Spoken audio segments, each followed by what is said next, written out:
Indian news tonight, मैं हूं Swati Raina. Can India के माइनॉरिटी शेयर होल्डर्स को लुभाने के लिए वेदांता ने मर्जर की शर्तों में बड़ा बदलाव किया है। कैन इंडिया के माइनॉरिटी शेयर होल्डर्स को वेदांता का 1 शेयर मिलेगा। इसके अलावा कैन के हर शेयर के बदले 4 प्रेफरेंस शेयर मिलेंगे, जिनकी मियाद 18 महीने होगी। और इसका मतलब ये कि प्रेफरेंस शेयर को बेचने के लिए कम से कम 18 महीने इंतजार करना होगा। इस दौरान वेदांता इन प्रेफरेंस शेयर पर 7.5% का डिविडेंड भी देगी। कैन इंडिया ने वेदांता के नए ऑफर को मंजूरी दे दी है। मर्ज्ड एंटिटी में कैन इंडिया में माइनॉरिटी शेयर होल्डर्स की हिस्सेदारी 59.7% होगी। मर्जर के बाद वेदांता की पेरेंट कंपनी वेदांता पीएलसी का वेदांता में हिस्सेदारी 62.9% से घटकर 50.1% हो जाएगी। वेदांता ने अगले साल अप्रैल तक मर्जर की प्रक्रिया पूरी होने की उम्मीद जताई है।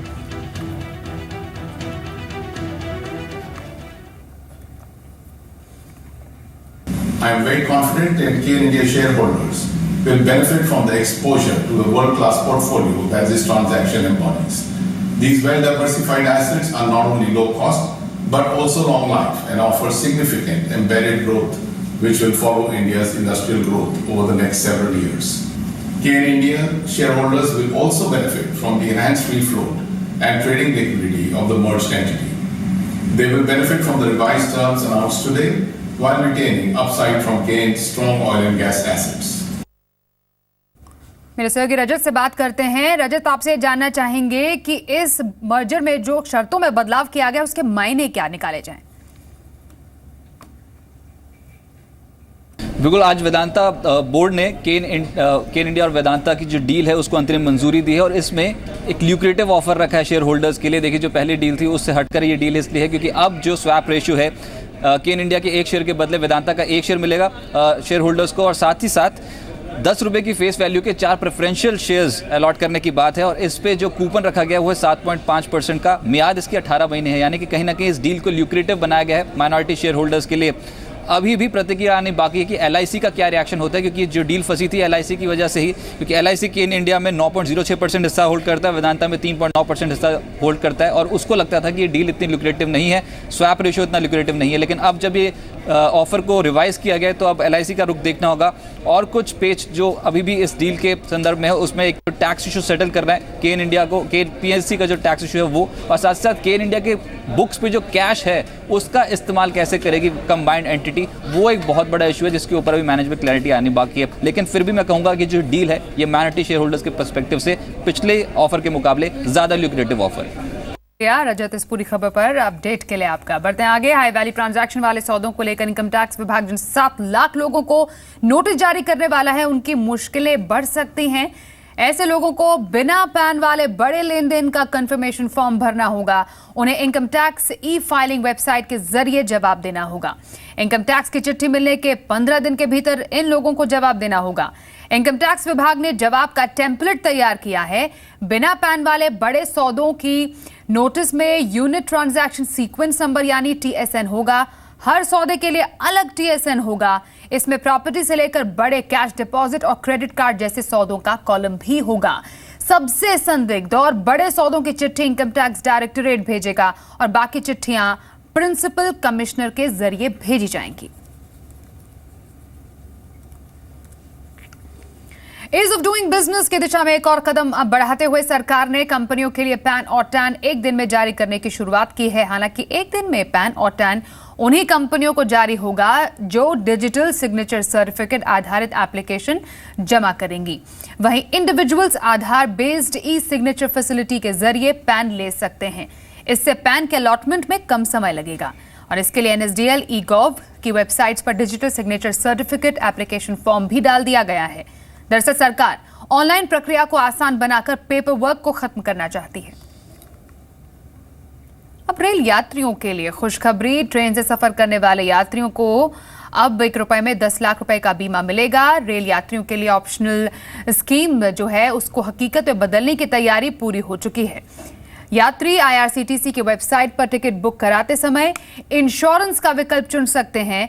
रेलवे ने इसके लिए 3 इंश्योरेंस कंपनियों का चयन किया है, जिनमें Shriram general insurance, royal Sundaram general insurance और आईसीआईसीआई लोम्बार्ड जनरल इंश्योरेंस शामिल हैं। ऑप्शनल इंश्योरेंस स्कीम देने की रेस में 17 इंश्योरेंस कंपनियां शामिल थी, जिनमें से 3 का चयन हुआ है।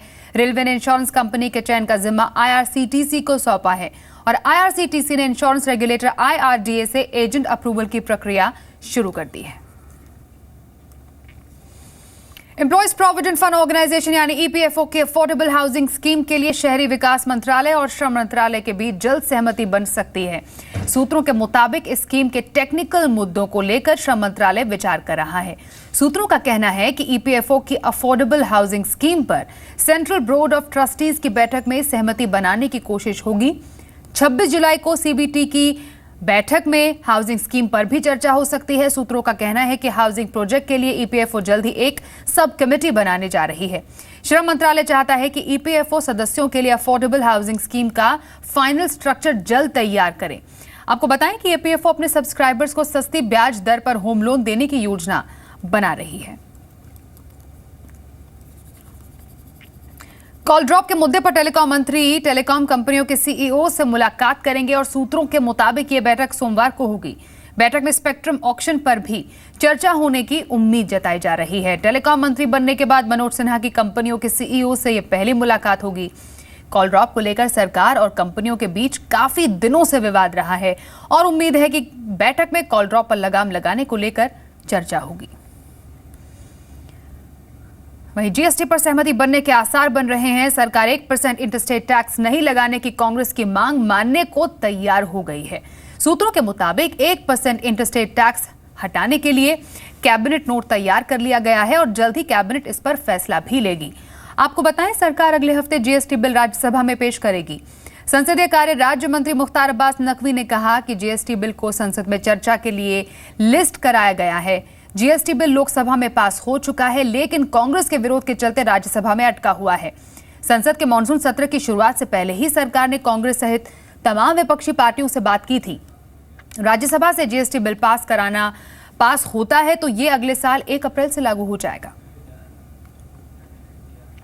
लेकिन साथ ही GST लागू होने के बाद दवाइयां 4 से 6% महंगी हो सकती हैं। दरअसल GST रेट 18% रहने की उम्मीद है और ऐसा होता है तो दवाइयों के दाम में बढ़ोतरी तय है। GST लागू होने के बाद दवा कंपनियों पर टैक्स का बोझ 60% तक बढ़ जाएगा और मार्केट रिसर्च फर्म नोम्यूरा के मुताबिक अगर दवा कंपनियां कीमत नहीं बढ़ाती तो उनका EBITDA मार्जिन पर 20% का असर होगा। सुप्रीम कोर्ट ने ओवर प्राइसिंग के मामले में सिप्ला को 175 करोड़ रुपए जमा करने का निर्देश दिया है। सिप्ला को 6 हफ्तों में ये रकम जमा करनी होगी। साथ ही सुप्रीम कोर्ट ने मामले की अगली सुनवाई के लिए बॉम्बे हाई कोर्ट से भेज दिया है। सिप्ला पर आरोप है कि उसने दवाओं की ज्यादा कीमत वसूली है। यह जुर्माना नेशनल फार्मास्यूटिकल प्राइसिंग अथॉरिटी ने लगाया है। बढ़ते आगे, स्टेट बैंक ऑफ इंडिया ने अपने पेमेंट वॉलेट बडी के लिए आदित्य बिरला फैशन और IRCTC के साथ करार किया है। ग्राहक SBI के वॉलेट का इस्तेमाल करके Louis Philippe, Van Heusen, Allen Solly और पीटर इंग्लैंड जैसे ब्रांड्स के आउटलेट में शॉपिंग कर सकेंगे। SBI के मोबाइल वॉलेट को IRCTC से टिकट बुकिंग के लिए भी इस्तेमाल किया जा सकेगा। बडी का इस्तेमाल 2500 से ज्यादा एजुकेशनल इंस्टीट्यूट्स में पेमेंट के लिए भी किया जा सकेगा। बैंक के आगे चलकर बडी को राज्य सरकार के ट्रांसपोर्ट कॉर्पोरेशंस और कैब ऑटो ऑपरेटर्स के लिए भी इस्तेमाल करने की योजना है। और रिलायंस के साथ पेमेंट बैंक के जॉइंट वेंचर पर SBI का ये कहना है कि रिलायंस ने इसके लिए अर्जी भी दी है। हालांकि अभी ये साफ नहीं कि SBI के बडी और रिलायंस जियो के वॉलेट के बीच कैसे तालमेल बिठाया जाएगा, क्योंकि रिलायंस के साथ खोले जाने वाले पेमेंट बैंक में SBI की 30% और रिलायंस की 70% भागीदारी होगी। You have seen with IRCTC, we have now empowered payment for your reserved tickets through Buddy. Very soon, as Dr. Manoj has said, we will also be looking at integrating Buddy for purchase of unreserved tickets. If you consider IRCTC, I think in India, it is the one site that has the maximum number of logins.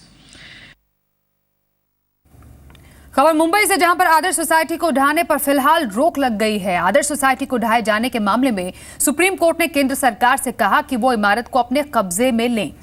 Bombay high court ने अप्रैल में आदर्श society को गिराने का आदेश दिया था। हालांकि high court ने खुद ही अपने आदेश के अमल पर रोक लगाते हुए सभी पक्षों को सुप्रीम कोर्ट में अपील दाखिल करने के लिए 12 हफ्ते का वक्त दिया था। आज आदर्श सोसाइटी समेत दूसरे पक्षों की अपील सुप्रीम कोर्ट ने सुनवाई के लिए मंजूर कर ली। सुप्रीम कोर्ट ने केंद्र और महाराष्ट्र सरकार को नोटिस जारी किया है और वो अपना जवाब देने के लिए उनको कहा गया है। इस मामले की अगली सुनवाई 5 अगस्त को की जाएगी। सुप्रीम कोर्ट ने साफ कहा कि फिलहाल इमारत गिराने की कार्रवाई नहीं होगी। बात कर लेते हैं कैसा रहा आज दिन भर बाजार। कमजोर शुरुआत के बाद बाजार में निचले स्तरों से रिकवरी रही। निफ्टी दिन के दौरान 8,500 के नीचे फिसला, लेकिन फिर बाजार में रिकवरी आई और सेंसेक्स 73 अंक, निफ्टी 31 अंक की बढ़त के साथ बंद हुए। पावर, मेटल और केमिकल शेयरों में खरीदारी रही। नतीजों के बाद बायोकॉन के शेयर में जोरदार तेजी देखी गई। कुछ नतीजों की बात करें तो एक्सिस बैंक के पहली तिमाही के नतीजे अनुमान से खराब रहे हैं। अप्रैल जून तिमाही में बैंक को 1,556 करोड़ रुपए का मुनाफा हुआ। इसी दौरान पिछले साल बैंक का मुनाफा 1,978 करोड़ रुपए था। बैंक का मुनाफा 1,980 करोड़ रुपए रहने का अनुमान जताया गया था। तिमाही आधार पर बैंक ने प्रोविजनिंग 1,168 करोड़ से बढ़ाकर 2,117 करोड़ रुपए कर दी है। बढ़ी हुई प्रोविजनिंग का असर बैंक के शेयरों पर भी दिख सकता है। बैंक का ग्रॉस एनपीए बढ़कर 2.54% पर पहुंच गया, जबकि नेट एनपीए जो है वो 0.70% से बढ़कर 1.08% हो गया। कोहिनूर हीरे को लेकर आज विदेश मंत्री सुषमा स्वराज और संस्कृति मंत्री महेश शर्मा के बीच एक बैठक हुई। सूत्रों के मुताबिक 45 मिनट तक चली इस बैठक में कोहिनूर हीरे को ब्रिटेन से भारत वापस लाने के मुद्दे पर चर्चा हुई। फिलहाल 108 कैरेट वाला कोहिनूर हीरा ब्रिटेन की महारानी के ताज में जड़ा है और टावर ऑफ लंदन में डिस्प्ले पर रखा गया है।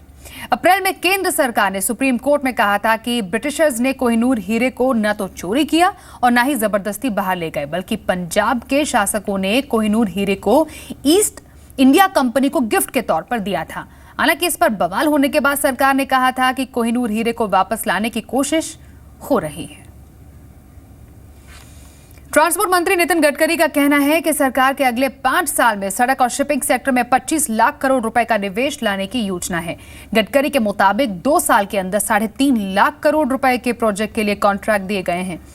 साथ ही उनके मुताबिक सागरमाला प्रोजेक्ट से 40 लाख लोगों को सीधे तौर पर, जबकि 60 लाख लोगों को अप्रत्यक्ष रूप से रोजगार मिलेगा।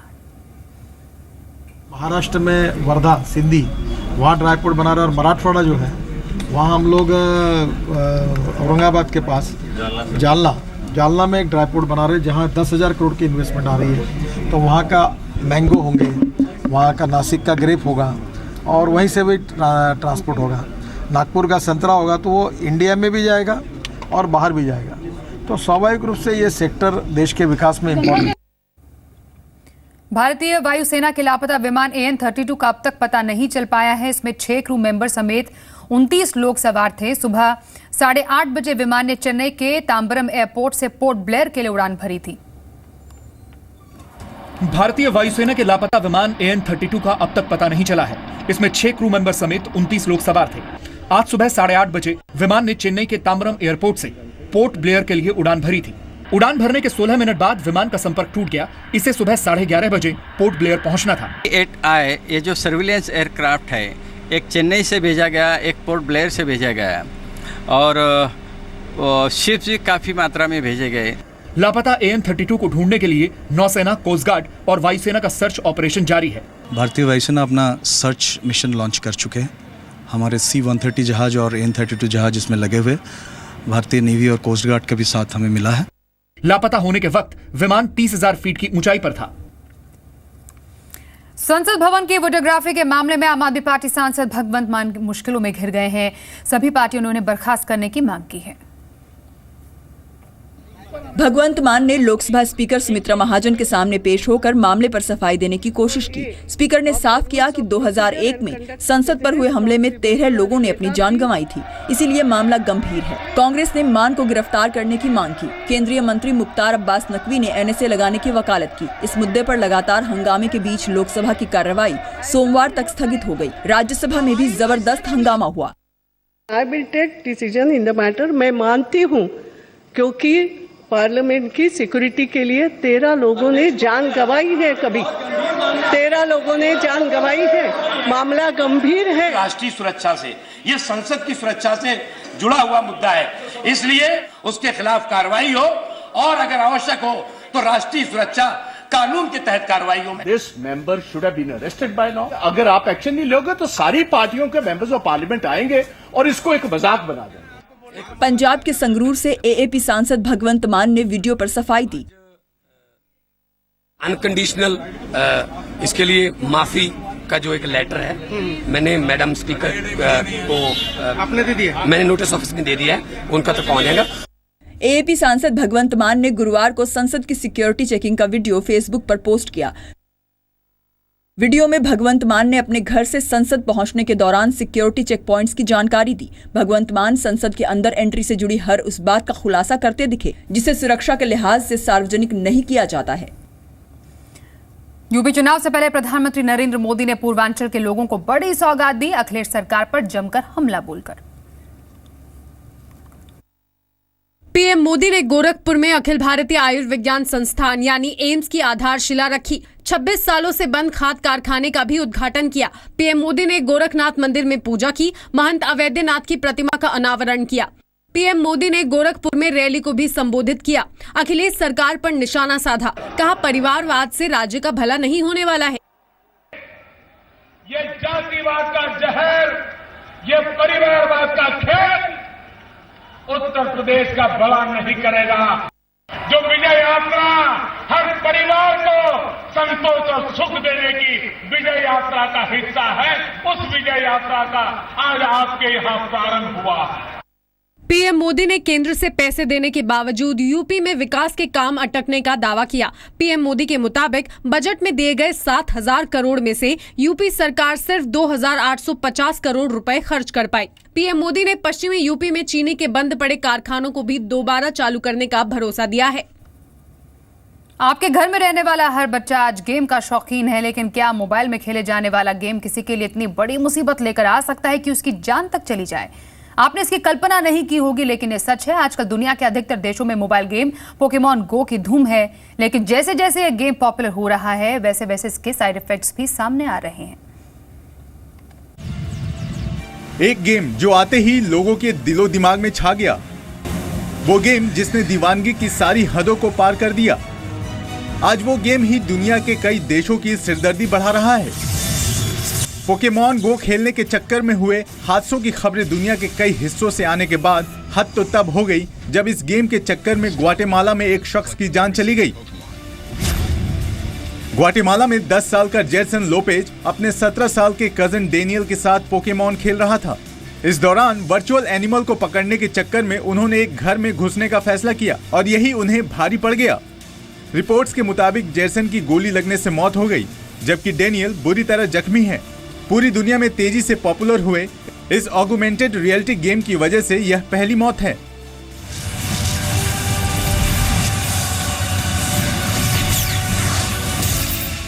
गौरतलब है कि पूरी दुनिया में पोकेमॉन गो की वजह से कई तरह की समस्याएं देखने को मिल रही हैं। न्यू ब्राइटन की मरीन लेक से 20 टीनेजर्स को रेस्क्यू करना पड़ा क्योंकि वे पोकेमॉन पकड़ने के चक्कर में नाव पर झील के बीचों बीच चले गए थे। वेस्ट मिडलैंड्स में एक ड्राइवर को गाड़ी चलाते हुए पोकेमॉन खेलते हुए पकड़ा गया और उस पर फाइन लगाया गया। इसी तरह फ्लोरिडा में पिछले हफ्ते पोकेमॉन गो खेल रहे 2 लोगों को चोर समझकर गोली मार दी गई थी। मात्र 31 देशों में इसकी ऑफिशियल लॉन्चिंग हुई है, लेकिन बावजूद इसकी दहशत धीरे धीरे दुनिया के कई देशों में फैलने लगी है। सऊदी अरब में पोकेमॉन गो मोबाइल गेम के खिलाफ तो बाकायदा फतवा जारी कर दिया गया है। फतवे में कहा गया है कि पोकेमॉन जुए से काफी मिलता जुलता गेम है और उसके किरदार चार्ल्स डार्विन के विकास सिद्धांत पर आधारित लगते हैं, जिसे इस्लाम खारिज करता है। वहीं इंडोनेशिया ने भी ड्यूटी के दौरान सशस्त्र बलों व पुलिस कर्मियों द्वारा पोकेमॉन गो गेम खेलने पर बुधवार को प्रतिबंध लगा दिया है। इतना ही नहीं, इस गेम की दीवानगी ने पुलिस प्रशासन के लिए मुसीबत खड़ी कर दी है। ताजा तस्वीरें अमेरिका की हैं, जहां कार ड्राइव कर रहे एक शख्स ने किनारे खड़ी पुलिस की गाड़ी पर ही टक्कर मार दी क्योंकि उसका ध्यान पोकेमॉन मॉन्स्टर पर था। पोकेमॉन गो गेम अभी एशिया और यूरोप में लॉन्च होना बाकी है, लेकिन इसको लेकर बाकी जगहों पर पागलपन कई हदें पार कर चुकी है। ब्यूरो रिपोर्ट, जी मीडिया।